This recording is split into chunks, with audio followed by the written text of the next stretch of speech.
welcome back to the Only Successful Events Show. Today I'm joined by event producer Michelle Norwood from Michelle Norwood Events. And I really wanted to bring her on today's show because she does something that I think a lot of people are shying away from, especially with the epidemic going on, or the pandemic, I should say, going on. And I really love her business model and wanted her to share a little bit more. Welcome, Michelle. How are you doing today? I'm well. How are you? Thank you for having me, April. Oh, my pleasure. So before we jump into everything, can you share a little bit about your background? Yes. So I have been in the event industry for 17 years. I actually have a degree in accounting and landed my dream job as an accountant for a corporation. And then they went to have a large scale event and they did not want to hire a planner. So I volunteered for the job and it grew from there. And so 12 years later, I kind of want to do my own thing. I think I can have my own business. And so I quit my job and started my own business. And here I am. Events, accounting, events, a little bit different. You know, it was funny when people would come and like audit our work, because we did floor plan, which we managed millions of dollars for these corporations. And when people would come and like meet with me, they would be like, "You are like no other accountant we've ever met." And I'm like, "Yeah, I know, but math makes sense. So like it works for events. I can handle the budget." Love it. So what made you actually pull the trigger and say, okay, I'm done and I want to do my own thing. I'm an entrepreneur. I wanted to be in control of my life and in charge of my schedule. Like I just wanted the freedom to be able to choose when I could go on vacation. Like the company that I work for, you couldn't go on vacation at the end of the month. And my birthday's at the end of the month, and I always like to travel for my birthday. And so I was like, I was turning 35 and I was like, I just need to be in control of my life. Like I just wanted to be in control. That's the short answer. I love it. So tell us a little bit about what Michelle Norwood Events is. So we are a destination bespoke wedding planning company. We are based in New Orleans. Our model started as reverse destination, where clients were coming to New Orleans, the greatest city in all the world, to get married. And so from there, we kind of evolved into clients requesting that we fly out to meet them and then fly out to do locations and other events. And so it just kind of was the natural transition on destinations. I love it. And when did you make that transition? At the 3-year mark. Okay, perfect. That was the first time we were actually invited to Scotland to plan an event. Oh, very cool. So for me, I don't love traveling. I travel all the time.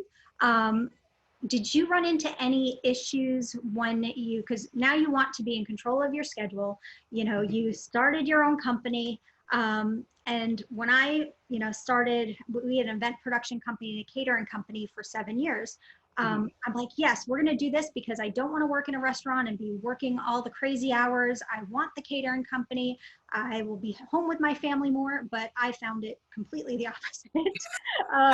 But throwing travel into that mix and really having to plan something abroad, what were some of the biggest challenges you faced at the beginning when you were finding that balance from everything in my city to everything other places? I underestimated customs and what they let you bring in and not bring in. And that was the biggest shock. I was like, whoa, this is way different. It's a different set of logistics that you have to worry about. And I never thought of that. So, I mean, with it, it's just a learning curve. Even if I'm like leaving here and going to Santa Barbara, like just different climates, different things. But that was the biggest one. I was like, whoa, wait a minute. Let me get my life together. Oh yeah. Did you even think about customs ahead of time? Like, okay, it has to be checked into customs or go through customs, but did you put that into the planning at all? And then it was just more than you thought, or you didn't think about it? No, I did, but it was definitely much more than I thought. Like even now when I'm doing stationery and we're mailing stuff internationally, I'm like, I separate the international ones from the domestic ones and make sure they get weighed. And if the post office person tells you that they don't need an international form, go to a different one because they're not telling the truth. So like now just knowing those things, but I prepared, I just wasn't prepared. No, definitely. And with any event or any new type of event or even any new venue, there's always a different learning curve. So I can only imagine. Now, what is, I know that you have a lot of things that make you unique, but what is the biggest thing that makes your event company unique? For us, it's about the client. So we use them, their love story, their backgrounds, their heritage, and from there we plan the event around them. It's their event unique to them. So that's what makes each one of our events different. They're all beautiful, but they're all little things that are just around that speaks to if the groom's Haitian, we have Haitian cigars and specific Haitian rums. And like when the family arrives, they're like, this is like they wouldn't expect it. So just things like that. We make it about them and then their families appreciate it and they all leave saying it was the best event they've ever been to. I love that because when you first said we make the event unique to them, I know all of the listeners are like, every company makes the event unique to them, but you find that extra little piece for each couple. How do you kind of dig deep into that and find those pieces? Alcohol. The minute we start drinking, they start talking, and things that they talk about or mention, for them, it's just, we're just having a conversation, but like I'll hear and I'll be like, okay, note to self, note to self. And so that's kind of how it happens. Like we were at a tasting one time and the groom brought up that they do this walk in Mexico and it includes a donkey with tequila. And he was just kind of having the conversation. And so immediately I got home and I'm like Googling it. And a donkey. I'm like, what is up with this donkey? What is up with these like wife and groom, like paper maches? And I learn all about it. I figure it out. And so when I met with them the next day, I was like, I have a great idea. You're coming to New Orleans to get married. You're Indian, you're Mexican. Like, let's do the traditional Mexican walk and mix it with a second line. I mean, mind blown. Like, donkey booked, tequila purchased, like they were hook, line, and sinker. And it's like we were just having a conversation and they brought up something and I took it and made it a part of their event. And like they were floored. They loved it. And I mean, and we're doing it. No, I love that idea. So for people that, I think I'm getting a little lag here. Can you hear me okay? I can hear you. Okay, perfect. For the people that are not as outgoing as you, where they can easily, or I shouldn't say outgoing, I'm trying to think of the right word. Receptive, I guess. I'm sorry? Intuitive, thank you. Where you could just pick out the little pieces. Are there any questions that you may suggest that they ask the clients to kind of dig deep, even if it's not really, hey, I want to make your wedding special, what's important to you, more of like a broader question where they can pull out little pieces from that? Asking about their heritage, like where they're from, like when was the last time you visited that place, like just finding out how connected they are to specific things about their background is a great way. And if they're not really connected, then you have to try a different approach. Or, like you have to be nosy for, like stalk their Instagrams. Like this is how you're going to get to know them. Follow them on Pinterest. Go see if they have a LinkedIn. Like, people share their lives with the world. That's what social media is for. So if you're uncomfortable asking questions, you could always just do some research and go find out things about them and then present the ideas to them and see if they bite. If not, then back to the drawing board. But Michelle, that's what makes you an expert compared to somebody else that is just an event planner or event producer, because you go that extra mile, because you really make it unique to the point where they walk in and they're like, wow, we had this idea, or our wedding planner had this idea, but then we walked in and we cannot believe how it came to life. Mm-hmm. So I love that. And I hope the people listening can pick up those little pieces, those little golden nuggets. So can you tell me, obviously at the time of recording, we are in the pandemic, we're going through the coronavirus. things are just now opening back up, which is awesome. Travel is kind of opening back up, but I want to hear two things. I want to hear first your initial concerns when everything got shut down in travel. Did you have any initial concerns? And then, well, actually, we'll start with that first. I actually had no initial concerns. So I had just gotten back from Dubai when this all happened. So immediately we had a light spring. So I only had 5 events before I was off for London for our first wedding in June for the summer season. And so when things got shut down, like I quickly moved weddings, and then I was like, a break, because coming back from Dubai, I was like looking at the calendar, and I was like, I was going to Los Angeles, and then I was going to Santa Barbara, and then I was going to Palm Springs, and I had a lot of travel coming up, and I had these events coming up, and I was like, oh, this is going to be grueling. Like, why did I do this to myself? And then when everything happened, I was like, I get a break. So I just like literally stayed in PJs and ate potato chips for 4 weeks. And I was like, this is awesome. Like the first month I literally did nothing. And then like I started to kind of get in Facebook groups. But for me, I had no issues with coronavirus at first. It was a welcome break, to be, if I'm being completely honest. I was very happy about it. Not happy about it. I don't want I know what you mean. That you were forced to sit back. Yes, yes. Which was a nice break. Yeah. So now moving forward, I know you and I talked a little bit before, and you really don't see there being an issue, but I know a lot of people, not only destination planners and destination event companies, they are really worried right now. They are really worried because, well, a lot of things. One, if they book something far in advance, is it going to be back open? Is it going to be shut? Are people going to even want to travel? Are they going to be booking? But you really didn't have any concerns, or don't have any concerns now about the future of the business, right? None. Can you tell us a little bit why? Like what makes you so secure? I'm just an eternal optimist. I just live with the glass half full, and everything's going to work out. I also know that we are people that are very forgetful. And once this kind of passes and simmer down a little bit, I feel like we will not forget, but it'll be kind of just a little bit in the back of your mind, and life will resume to normal. I mean, you listen to people all the time and they're like, I can't wait for life to get back to normal.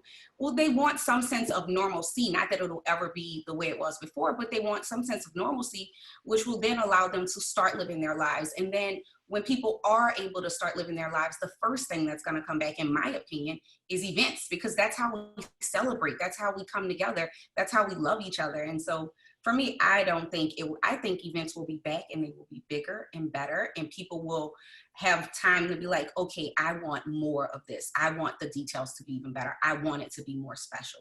That's how I feel. I could be crazy, but that's what I'm going with. And that's I'm totally on the same page as you. So we produce several events for our own companies per year, and we did cancel the ones for the rest of this year. But we rescheduled them for next year, and we already have dates picked out and everything, because we know that they're going to be open back up, and it's economy has to get back to normal, and people really need that interaction. You can only do so much on Zoom and on Skype.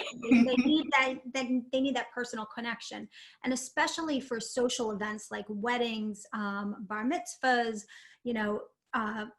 family gatherings. I think, my opinion, I think they're going to be smaller, but more intimate, they're going to spend more. They're going to make it really an extraordinary experience, but not invite the 200, the 500 people, more of the closer friends and family, which I hope I'm wrong, but I don't think the money's going to be any different. I think they're going to spend the money, but I think they're going to spend it in different ways and just make the experience that much greater.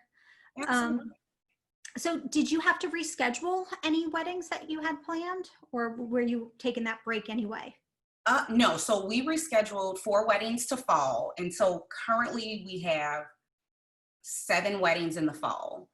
And they are, well, one thing about my business is everything we've done, we've always only worked with less than 75 guests. Like some of our events are only 2 people. And so a lot of, and I recognized this yesterday after all this time, a lot of the stresses that other people are having, I don't really have because our events are always small. So for me to tell a bride, oh, can you cut 25 guests? It's not that big of a deal anyway. Those 25 people probably weren't going to come because of all of this.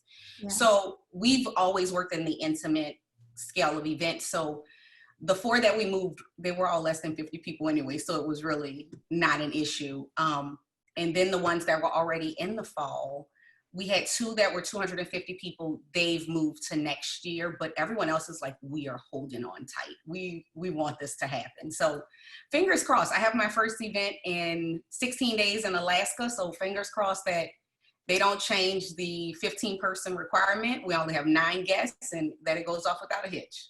Love it. So did you add any additional clauses to your contracts, or are you going to moving forward? No, there is one that I thought about yesterday, but no, my contract was written by a great attorney and he stands by it. We went over it. So no, I'm leaving it as is. It's good. So we've had a few issues and a few of our event producer clients have mentioned that they are running into issue with the clause of the acts of God, the force majeure. So just make sure, like double check, especially with the destination. But if your clients are going to put it off anyway, you should be fine. Yeah. I love it. So I know that, you know, everybody there's a style to their company, you know, a certain brand that they represent. What is your signature style? It is garden style, organic. We find spaces that are already beautiful and we enhance those spaces. We're not into transformations. That's just, I mean, not that we can't do it. It's just something that I don't understand transformations, to be honest. I mean, why book a space and change it to something different? For me, it's like, let's find a space that you love and enhance it. It can only get better. So that's our signature style. I love it. And do you start with the bride and groom from the very beginning and coordinate the whole event and help her pick maybe a dress that fits into, I know you're not really going dress shopping, but suggest stuff that might fit into a garden theme or a boho theme or whatever kind of space they're in? Or is it more like, we just want to hire you to plan our event, go make sure it's okay? You know, it runs smooth. So it's double fold. So we have went dress shopping with brides before. It's not outside of the realm of what we do. But we start from the beginning with the couple. I mean, we take care of everything for them if they want us to. But I do tell them that planning is collaboratory, is a collaborative project, and that without them, I cannot plan their event. So they understand that while they get to do all the fun stuff and I, you know, they still have to make the decisions about what's happening, but we are there from the beginning and we can do everything, or, you know, we could just do the event and that's it. But most people choose us to do everything. Yeah. It makes most sense. And that way it's beautifully coordinated. So when you're going into destinations or, you know, when you're going somewhere else and you don't have a core team that's around you, how do you really make sure all of the pieces are coming together at the location? So we do CAD diagrams and 3D renderings. And so we sit down and get those done early on in the design process. And so we send those to everyone and do logistical meetings just to make sure. And I often fly to locations just to make sure we're all on the same page about things. There are always going to be hiccups. There's always going to be things that could go wrong. It's how you handle those things. So I have plan A, plan B, plan C, and then plan D. And if all of those run out, I'm like, okay, on the fly, what are we doing? You know, you have to be flexible. It's like when you get stuck in this, it has to be this way. That's when you lose the freedom to be creative. It could be plan D, but plan D ends up being fabulous and breaks the internet. Who knows? You just have to be flexible. So, when I'm a bubbly person, I mean, like I meet people all the time, like a stranger's only a stranger for the first second. So for me, it's like easy to meet people and chat and talk to them. So building relationships in other markets or meeting people for the first time, it's like we're friends anyway. Perfect. Do you bring any team members with you, or do you have anybody that travels with you to help you once you get to the event and pull it together? Yes, so it depends on the event size and like the parameters that we're working in, but my team does travel with me. Perfect. Now, what is the biggest challenge to growing your business right now? Oh, But other than people not traveling at the moment. oh no, that wasn't even it. See, I don't even focus on that. The biggest, my blog. Oh my God, I just have such a hard time sitting down writing a blog. But you asked me a question, I can answer it. But that is the hardest part. And I work with, I'm not sure if you're familiar, but Anya Whitaker, the editor. She owns Editor in Chief, and she posted yesterday, a blog can grow your business by 434%. I was like, another reminder where I'm falling short. Well, the blog part's the easy part. So I'll give you some tips when we hang up, but that's the Okay. easy part. So you should just be able to give somebody some few ideas and then they write it for you, but you give them some great meat and they write it and pull all the wonderful pictures together, and it's still your ideas, just it reads nice and you're delegating that. Right. Well, so you could focus on your beautiful bride and groom and the, the Yes. experiences you're creating. So, but most people do say that. They are not posting on social media consistently. They're not doing their blogging. They're not, and they know that that's a big way to really build credibility, especially when so many people are going out and, now going into 2021, we're going to have a lot more event planners because people are trying to start more businesses from home. So when they're like, this sounded good, I loved planning my own wedding. I love planning it.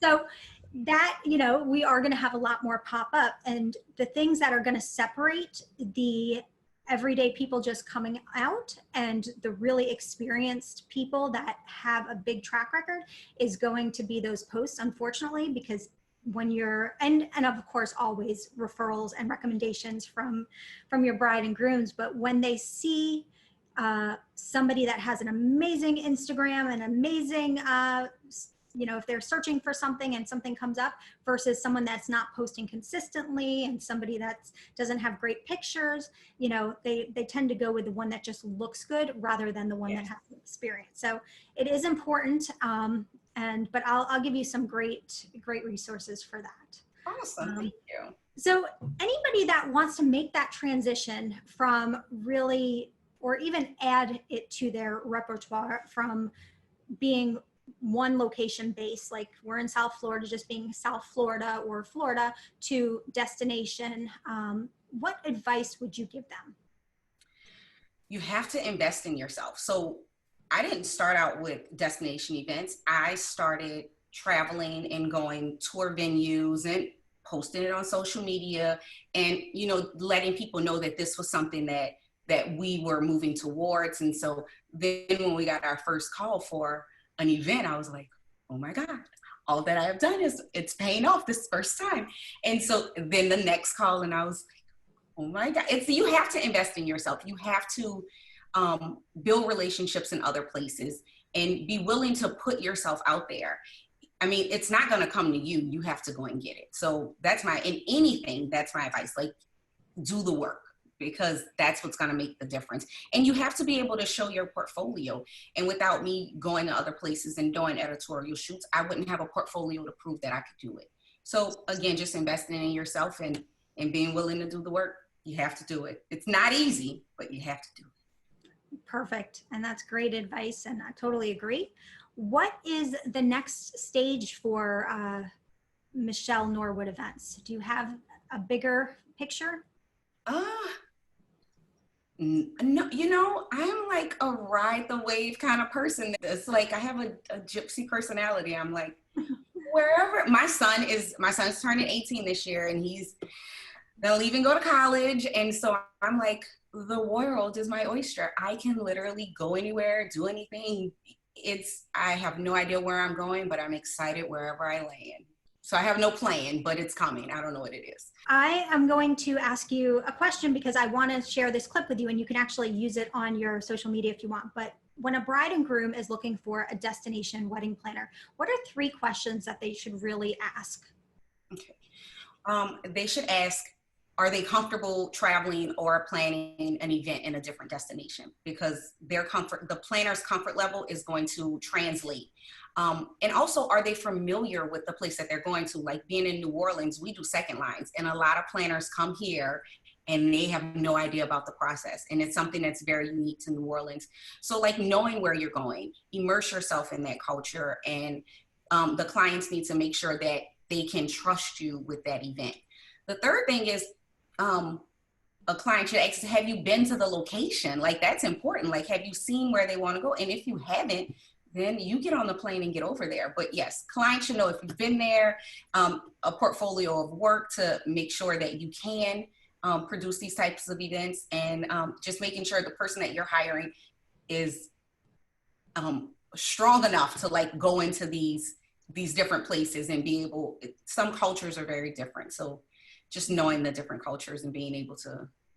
I think that's a very important point that you made, that make sure whoever you're hiring has actually done destination weddings. So it doesn't necessarily have to be the destination you're going to, but have actually planned something away from where they're very comfortable, where they're friends with all the vendors, where the location is familiar with them.